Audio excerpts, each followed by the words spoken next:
Kí ni AI? Ṣé o ti gbọ́ orúkọ yìí rí? Bóyá o ti lò ó, bóyá o ò tiẹ̀ mọ̀ wípé ò ń lò ó, ṣùgbọ́n mo ní ìròyìn fún ẹ. AI wà nínú ayé wa lójoojúmọ́, a ò dẹ̀ lè ṣe láì lo AI ní ayé òde òní. Orúkọ mi ni Ọláyínká Samson Àrẹ̀mú.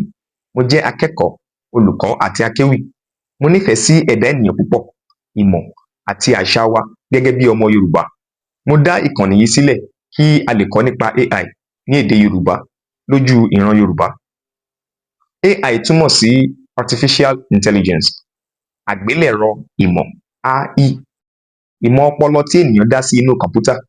Ó jẹ́ kí kọ̀ǹpútà lè ronú bí ènìyàn, ó lè dáhùn sí gbogbo ìbéèrè, ó sì lè ràn wá lọ́wọ́ púpọ̀ púpọ̀. Kódà ó lè ràn wá lọ́wọ́ láti ṣe oríire àti láti ṣe oríire nídìí okòwò wa. Bó ṣe lè mọ ohun tí o fẹ́ ṣàwárí, bó ṣe lè ṣàlàyé èdè, tàbí bó ṣe lè kọ orin tí o fẹ́ gbọ́, gbogbo wọ̀nyí wà nínú AI. Kódà á tún kọ́ ẹ nípa ìgbésẹ̀ tó yẹ kó gbé lórí okòwò rẹ. Kí nìdí rẹ̀ tí mo fẹ́ fi kọ́ ní èdè Yorùbá? Nítorí pé èdè Yorùbá wa ní agbára púpọ̀. Ìmọ̀ kì í yẹ fún èdè kan ṣoṣo. Òyìnbó nìkan kọ́ la ó máa fi kọ́ gbogbo nǹkan tí a bá fẹ́ mọ̀.